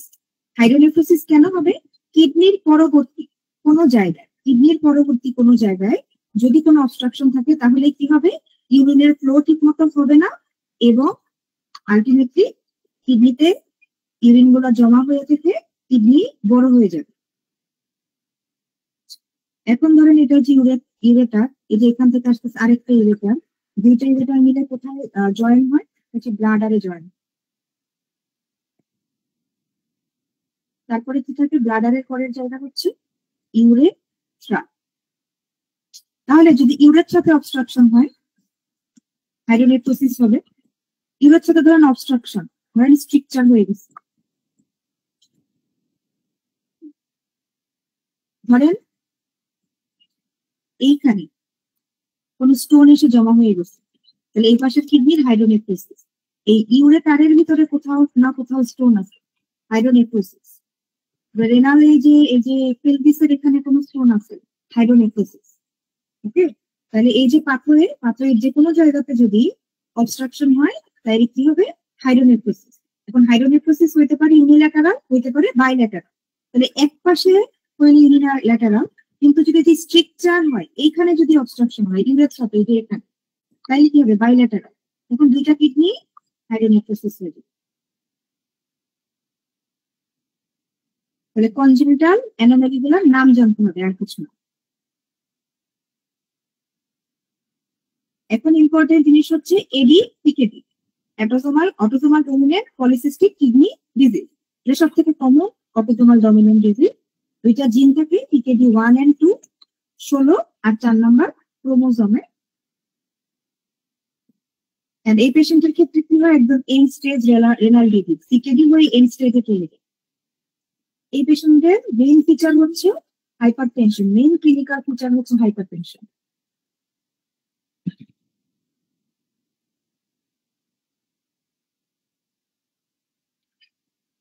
and rarely manifests before fourth decade. Fourth decade এর আগে এটা বোঝা যায় না, এবং fourth decade আস্তে আস্তে কি হয়? এন্ড স্টেজে চলে যায়। এই পেশেন্টের কি কি জিনিস থাকে? এক নম্বরে হাইপারটেনশন থাকে, দেখেন অ্যাবডোমিনাল পেইন থাকবে, হেমাচুরিয়া থাকবে, পালপেবল ফ্ল্যাঙ্ক মাস থাকবে। এরপর আসেন ইনফেকশন। কিডনির ইনফ্লামেশনকে বলা হয় পাইলোনেফ্রাইটিস। কিডনির ইনফ্লামেশনকে বলা হয় পাইলোনেফ্রাইটিস। ব্লাডারের ইনফ্লামেশনকে বলা হয় সিস্টাইটিস। ইউরেথ্রাতে হলে ইউরেথ্রাইটিস, প্রোস্টেটে হলে প্রোস্টেটাইটিস।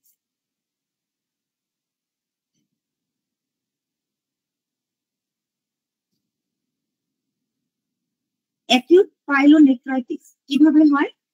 অ্যাকিউট পাইলোনেফ্রাইটিস হয় ইউটিআই থেকে, লোয়ার ইউরিনারি ট্র্যাক্ট ইনফেকশন থেকে। যখন কিডনিতে ইনফেকশন চলে যায়, যখন পাইলোনেফ্রাইটিস ডেভেলপ করে, তখন এটাকে আমরা আপার ইউরিনারি ট্র্যাক্ট ইনফেকশন বলি। পাইলোনেফ্রাইটিস মানে আপার ইউরিনারি ট্র্যাক্ট ইনফেকশন। এখানে কি থাকে? এখানে রেনাল অ্যাবসেস হতে পারে। পাইলোনেফ্রাইটিস এর পরে কি হতে পারে? রেনাল অ্যাবসেস হতে পারে, অবস্ট্রাকশন হতে পারে। এখানে রেনাল অ্যাঙ্গেল পেইন থাকে, ফ্ল্যাঙ্ক পেইন মানে কি? Renal angle pain. আর একটা ইনফ্লামেশনের যা যা ফিচার সব থাকবে, কি ফিভার, পেইন, এগুলা থাকবে। এখন এই পেশেন্টের ক্ষেত্রে আমরা কি করতে পারি? ইউরিন যদি করি, ইউরিন কালচার, তাহলে আমরা অর্গানিজম পাবো। এছাড়া রেনাল এন্ড পেরিরেনাল অ্যাবসেস হতে পারে। পাইলোনেফ্রাইটিস এর পরবর্তী সিকুয়েলি বা পরবর্তী কমপ্লিকেশন হচ্ছে রেনাল এন্ড পেরিরেনাল অ্যাবসেস। তাহলে অ্যাবসেস হলে কি করতে হবে? অ্যাবসেস হলে ড্রেন করতে হবে, হয় পারকিউটিনিয়াস, না হলে ওপেন, না হলে হচ্ছে সিটি গাইডেড বা এমআরআই গাইডেড, যে কোনো ধরনের ড্রেনেজ করতে হবে। এই অ্যাবসেস হয় ইকোলাই দিয়ে, কমনলি স্টেফোরিয়াস দিয়ে।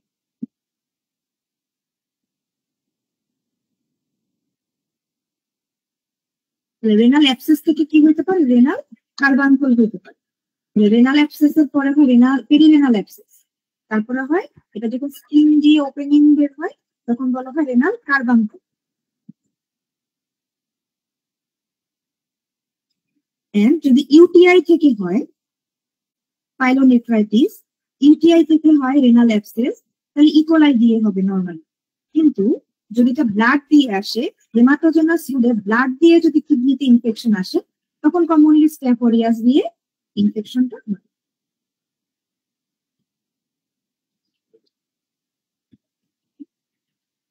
আচ্ছা, তাহলে এই যে অ্যাবসেস থাকলে আমরা কি করবো? পারকিউটিনিয়াস অ্যাসপিরেশন বা ড্রেনেজ, অথবা ওপেন সার্জিক্যাল ড্রেনেজ। পারকিউটিনিয়াস ড্রেনেজ অথবা ওপেন ড্রেনেজ। ওকে,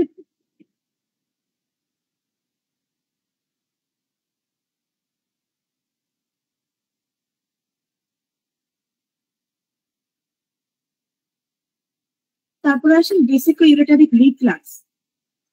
এখানে কি হয়? এখানে হচ্ছে ইউরেটার থেকে নর্মালি ব্লাডারে ইউরিন আসার কথা, কিন্তু রিফ্লাক্স হয়ে যদি ব্লাডার থেকে ইউরেটারে চলে যায়, তাকে বলে রিফ্লাক্স। এটার জন্য আমরা কি টেস্ট করি? মিট্রুরেটিং সিস্টো ইউরেথ্রোগ্রাফ। এই পেশেন্টের ক্ষেত্রে কমপ্লিকেশন কি হয়? রেনাল স্কারিং হয়, যে রেনাল স্কারিং কমপ্লিকেশন। এই পেশেন্টে রিকারেন্ট ইউটিআই হয়, and recurrent pyelonephritis. Recurrent pyelonephritis, recurrent UTI.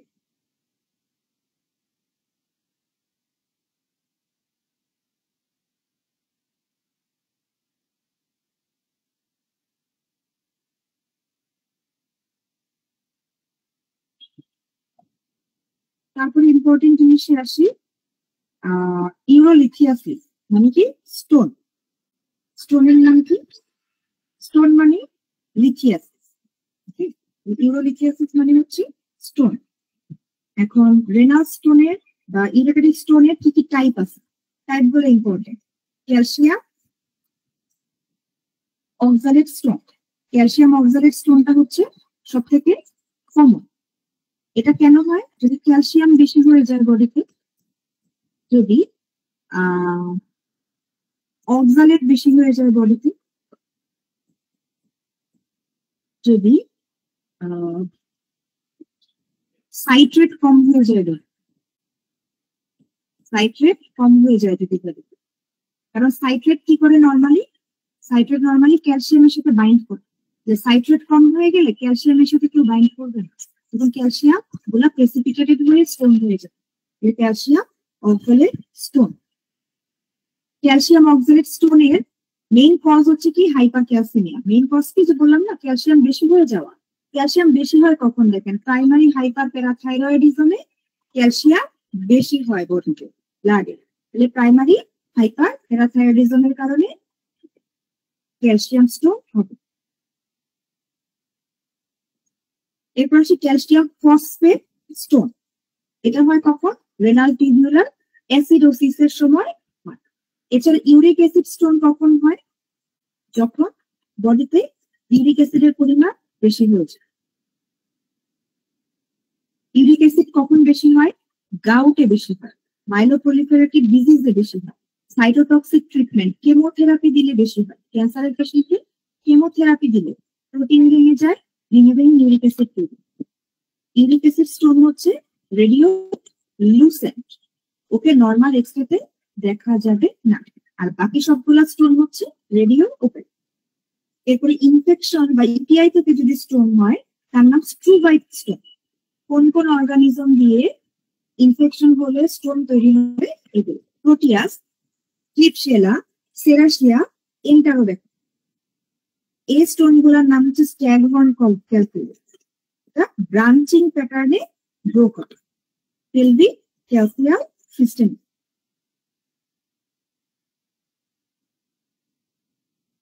স্ট্রুভাইট স্টোনের কারণে কি হতে পারে? ব্লাডারে, আচ্ছা এটাতে পরে আসতেছি। তারপর সিস্টিন স্টোন। সিস্টিন স্টোন হচ্ছে অটোজোমাল রিসেসিভ, যেটা সিস্টিনের রিঅ্যাবজর্পশন যদি কমে যায়, সিস্টিনের রিঅ্যাবজর্পশন যদি কমে যায় ইন্টেস্টাইন থেকে এন্ড কিডনি থেকে, তখন কি হবে? সিস্টিন গুলা জমা হয়ে স্টোন তৈরি হবে। এখন স্টোনের মেইন কমপ্লেইন কি? পেইন। ওকে, তাহলে ইউরিনারি স্টোন দুই ধরনের হয়, রেনাল স্টোন আর ইউরেটারি স্টোন। কোনটার পেইন কেমন সেটা আমরা বলছি। এখন স্টোনের কারণে কি কি কমপ্লিকেশন হতে পারে? স্টোনের কারণে ইউটিআই হয়, অবস্ট্রাকশন হয়, দেন হচ্ছে রেনাল ফাংশন হ্যাম্পার হয়, হাইড্রোনেফ্রোসিস হয়, পাইলোনেফ্রাইটিস হয়, পায়োনেফ্রোসিস মানে কিডনির মধ্যে পুজ জমা হয়ে যায়, রেনাল অ্যাবসেস হয়, সেপ্টিসেমিয়া হয়। এইসব কমপ্লিকেশন হয় স্টোনের।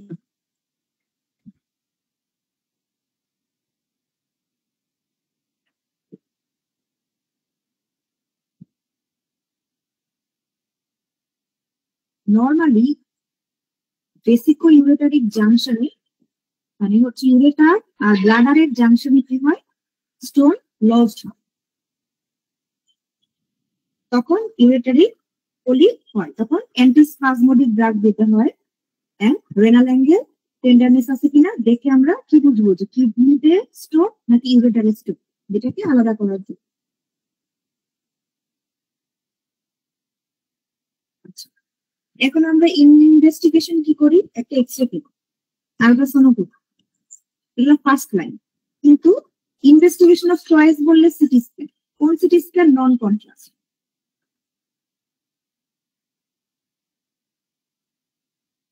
ওকে, তাহলে এখন ডায়াগনোসিস করে ফেললাম। আমি এক্সরে করলাম, আলট্রাসাউন্ড করলাম, সিটি স্ক্যান করলাম, প্রয়োজনে আইভিইউ করলাম, অনেক কিছু করলাম। পরে আমি স্টোন ডায়াগনোসিস করে ফেললাম।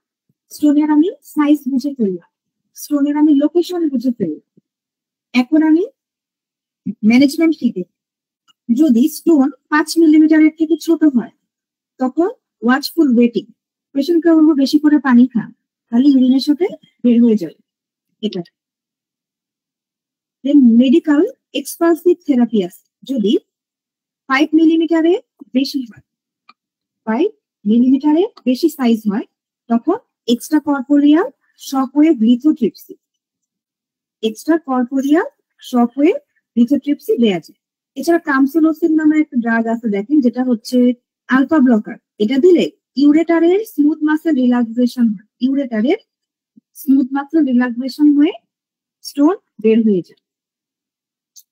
এক্সপালসিভ থেরাপি দিতে পারি আমি টামসোলোসিন, আর দিতে পারি শকওয়েভ লিথোট্রিপসি।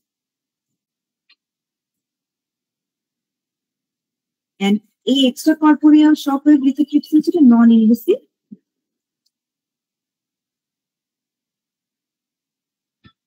এখন যদি এই মেডিকেল ম্যানেজমেন্ট ফেল হয়, রেনাল ফাংশন খারাপ হয়ে যায়, ক্রনিক ইনফেকশন হচ্ছে স্টোনের জন্য, দেন হচ্ছে পেশেন্ট যদি চায় এখন অপারেশন করতে, তখন আমরা সার্জিক্যাল ম্যানেজমেন্টে যাব।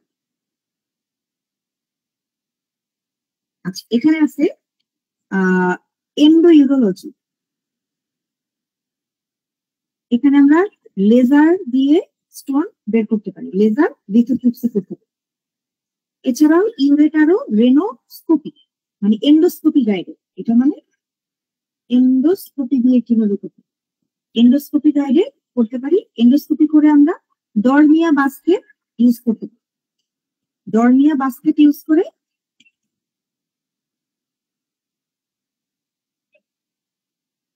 স্টোন বের করে আনতে পারি। এখন যদি স্টোনের সাইজ মোর দ্যান 2 সেন্টিমিটার হয়, এই যে অপশন গুলা, এগুলো ছিল 5 সেন্টিমিটারের উপরে। 5 সেন্টিমিটারের কম হইলে ওয়াচফুল ওয়েটিং, 5 মিলিমিটার, 5 মিলিমিটারের কম হইলে ওয়াচফুল ওয়েটিং, 5 মিলিমিটারের বেশি হইলে মেডিকেল এক্সপালসিভ থেরাপি, ইএসডব্লিউএন, এন্ডোইউরোলজি, ইউরেটারো রেনোস্কোপি, এগুলা 5 মিলিমিটারের বেশি হইলে। যখন 2 সেন্টিমিটারের বেশি হবে তখন আমরা করব পিসিএন, পারকিউটেনিয়াস নেফ্রোলিথোটমি। এছাড়াও রেট্রোগ্রেড ইন্টারনাল সার্জারি আছে। রেট্রোগ্রেড সার্জারি যদি লোয়ার কোলে হয়, 2 সেন্টিমিটারের কম হয়, অবেস পেশেন্ট হয়, মাস্কুলোস্কেলেটাল ডিফর্মিটি হয়, ব্লিডিং ডায়াস্টোসিস থাকে, তখন রেট্রোগ্রেড ইন্ট্রারেনাল সার্জারি করা যায়।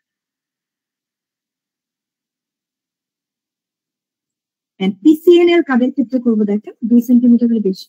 তাহলে সার্জিক্যাল অপশনের মধ্যে রেট্রোগ্রেডটা কখন করবো, এগুলো ইন্ডিকেশন। মেন কথা 2 সেন্টিমিটারের কম হলে, আর যদি 2 সেন্টিমিটারের বেশি হয় তখন আমরা করবো পারকিউটেনিয়াস নেফ্রোলিথোটমি। এন্ড এই পিসিএন এর করার আগে কি করতে হবে দেখেন, লোয়ার কোলের স্টোন হলে এটা করবো।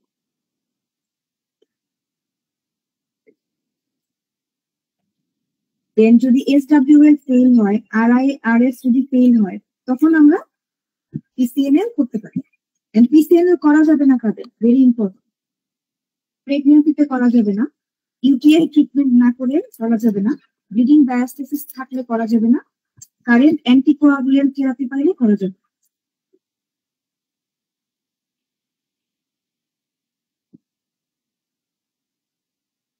এন্ড যদি প্রিভেনশনের কথা বলি, কিভাবে রেনাল স্টোন আমরা প্রিভেন্ট করবো, ফ্লুইড ইনটেক 2.5 লিটারের বেশি, এন্ড সাপ্লিমেন্টাল ক্যালসিয়াম খাওয়া যাবে না, এন্ড যদি খায় সেক্ষেত্রে মিল টাইমে খাইতে হবে খাবারের সাথে, এন্ড অ্যানিমাল প্রোটিন কম খাইতে হবে, সল্ট কম খাইতে হবে, প্রিভেনশনের জন্য।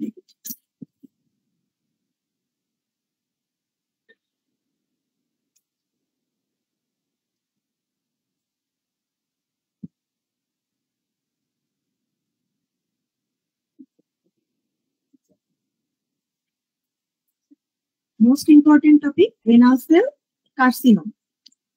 Most common solid neoplasm of the kidney.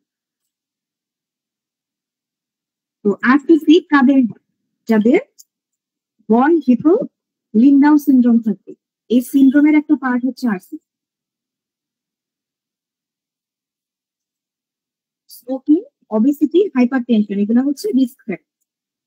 Clinical presentation হচ্ছে এখানে ফ্ল্যাঙ্ক পেইন থাকবে, হিমাচুরিয়া থাকবে, পেইনটা থাকবে ফ্ল্যাঙ্কে, কিন্তু ইউরিনেশনের সাথে পেইন থাকবে, এটা হচ্ছে পেইনলেস হিমাচুরিয়া। মানে পেইনটা ইউরিনেশনের সাথে না, পেইনটা ফ্ল্যাঙ্কে। Flank pain, haematuria and palpable mass, এটা হচ্ছে একটা ট্রায়াড।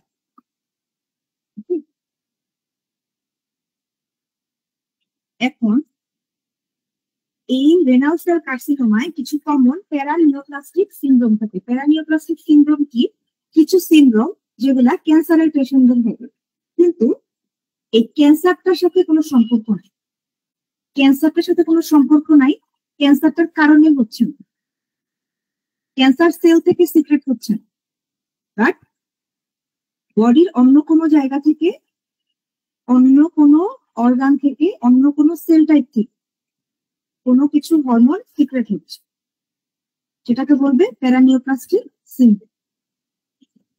এখন এই paraneoplastic syndrome of RCC common হচ্ছে এখানে ESR বেশি থাকবে, হাইপারটেনশন থাকবে, অ্যানিমিয়া থাকবে, হাইপারক্যালসিমিয়া থাকবে।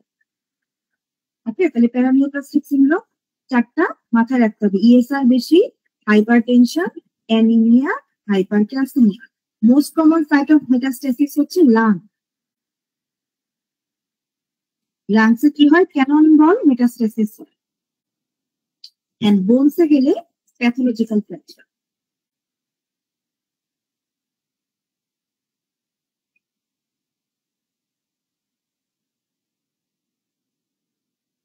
এখন ট্রিটমেন্ট কি? রেডিয়াল নেফ্রেক্টমি বা পার্শিয়াল নেফ্রেক্টমি।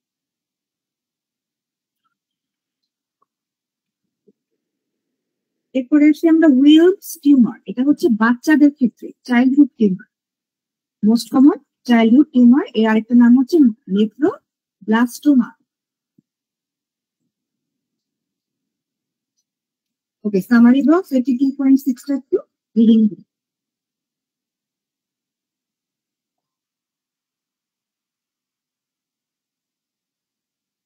আচ্ছা, তাহলে এখন আমরা একটু RCC ম্যানেজমেন্টটা একটু ডিটেলস একটু পড়ার চেষ্টা করব।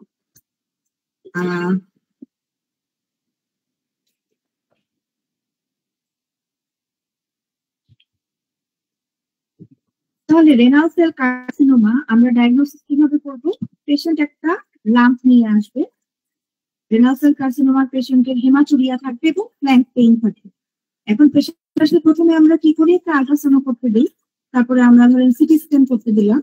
এই দুটা টেস্টের মাধ্যমে কি মোটামুটি ডায়াগনোসিস হয়ে যাবে। Ultrasound and triphasic contrast enhance CT করলে ডায়াগনোসিস হয়ে যাবে। এই যে দেখো, কিডনিতে মাছ দেখা যায়, নর্মালি থাকার কথা এরকম, দেখেন যে কত বড় হয়ে গেছে, রেনাল মাস। ইনফিরিয়র ভেনা কেভার ভিতরে দেখেন থ্রম্বাস হয়ে গেছে। তার মানে এটা রেনাল ক্যান্সার, ডায়াগনোসিস হয়ে গেছে। এরপরে আসি আমি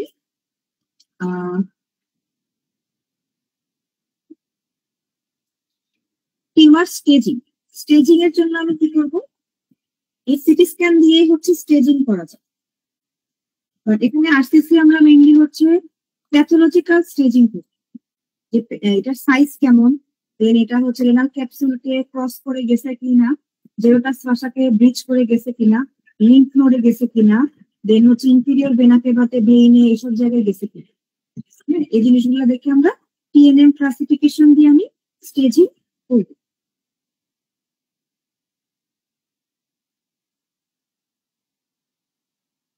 এরপরে ম্যানেজমেন্টে আছে হচ্ছে আমার রেডিকাল নেফ্রেক্টমি আর হচ্ছে পার্শিয়াল নেফ্রেক্টমি। পার্শিয়াল নেফ্রেক্টমি কি বলতে পারি? Nephron sparing surgery. কখন করব? 4 সেন্টিমিটারের কম যদি হয়, 4 সেন্টিমিটারের কম যদি হয় সাইজ, তখন আমরা নেফ্রন স্পেয়ারিং সার্জারি করতে পারে। আর 4 সেন্টিমিটারের বেশি যদি হয় তখন রেডিক্যাল নেফ্রেক্টমি করতে পারে।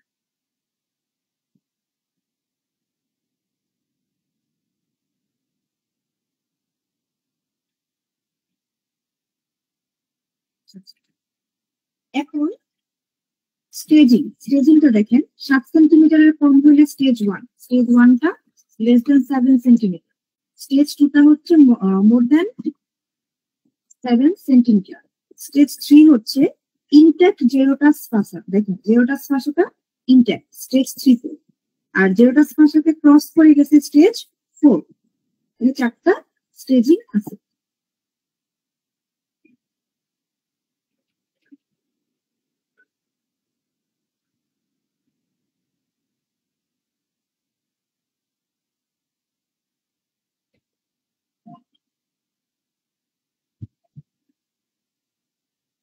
ওকে, তাহলে কি 4 সেন্টিমিটারের কম সাইজ গুলাকে আমরা নেফ্রন স্পেয়ারিং সার্জারি করব। আর এর থেকে বেশি সাইজ যদি হয় তখন এন্টায়ার কিডনি আমরা কেটে ফেলবো, সাথে জেরোটাস ফাসা সহ কেটে ফেলবো, ইপসিলেটারাল অ্যাডেনাল গ্ল্যান্ড কেটে ফেলবো, রিজিওনাল লিম্ফাডেনেক্টমি করবো। এই টোটালটাকে মিলে বলা হয় রেডিক্যাল নেফ্রেক্টমি।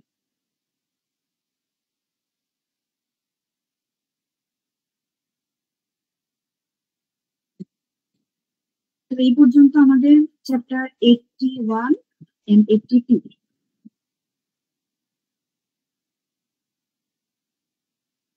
এই পর্যন্ত সবার ক্লিয়ার? ডক্টর আফতাহি ভাইয়া। জি আপু, অনেক ভালো প্রেজেন্টেশন হয়েছে আপু, থ্যাংক ইউ। ভাইয়া থ্যাংক ইউ সো মাচ। তাহলে আপনাদের কাজ হবে এই পড়াটা আজকে একবার হচ্ছে রিডিং দিয়ে ঘুমাবেন। এন্ড এই বইতে ধরেন যে ছবিগুলো আমি পড়ানোর সময় দাগায় দিলাম বলে দিলাম, সেই ছবিগুলো খুব মনোযোগ দিয়ে দেখবেন। আর যে ছবিগুলো আমি স্কিপ করে গেলাম এরপরও ছবিগুলো একটু দেখবেন, এবং ছবির নিচে যে ফিগার দিয়ে কিছু কথা লেখা থাকে, সব জিনিস যদি আমরা নাও বুঝি তারপর আমরা একবার রিডিং দিব যেখানে এই জিনিসটা আছে। এটা আমরা এখন না বুঝি, ধরেন আমরা যদি কেউ থার্ড ইয়ারে, আমি যখন থার্ড ইয়ারে ছিলাম এই ছবিগুলো দেখতাম আমি কিছুই বুঝতাম না। যখন 5th ইয়ারে উঠে রেলি ল্যাবের ছবি দেখতাম কিছু বুঝতাম, যখন ফাইনাল প্রপ দিচ্ছিলাম তখন আরেকটু ভালো বুঝতাম। কারণ এখন আমি থার্ড ইয়ারের তুলনায় এখন আমি আরেকটু ভালো বুঝি। তো ছবিগুলা দেখতে হবে, দেখতে দেখতে কি আমাদের চোখ এগুলোর সাথে মানে সেন্সিটাইজড হবে। ঠিক আছে, তাহলে সবগুলা ছবি, যত এক্সরে ছবি, যত সিটি স্ক্যান এমআরআই এর ছবি দেওয়া থাকবে সেই ছবিগুলো আমরা দেখবো। আর যত জায়গায় এরকম বক্স পাবো বক্স গুলো একবার আমরা রিডিং দিব, কারণ সবগুলো বক্স মুখস্থ করে আমাদের কোনো দরকার নাই এবং সম্ভবও না, এত ওভারলোড হওয়ার দরকার নেই। তো যে কটা আমরা দাগাই দিলাম সে কটা পড়বে, বাকিগুলো একবার হলেও রিডিং দেবেন বক্স দিয়ে। তাহলে কি আপনার প্রত্যেকটা লাইন রিডিং দিতে হবে না, যে লাইনগুলো আমি দাগাই পড়ালাম সেই লাইনগুলো আপনি দাগাই পড়বেন, এবং প্রত্যেকটা বক্স দেখবেন এবং প্রত্যেকটা ছবি দেখবেন। তাইলে আপনার রেলি দাগের আর কোনো কিছু পড়া বাকি থাকবে না। এবং আপনি যখন এর পরের বারও পড়বেন আপনি এই দাগানো লাইনগুলোই পড়বেন, এতটুকু জিনিসই পড়বেন। ঠিক আছে, এতটুকু যদি মনে রাখতে পারে তাহলেই অনেক, একটা রেসিডুয়াল নলেজ তৈরি হয়ে যাবে। ওকে, সবাইকে ধন্যবাদ। আমরা আমাদের আজকের ক্লাসটা তাহলে এখানে শেষ করছি। আসসালামু আলাইকুম।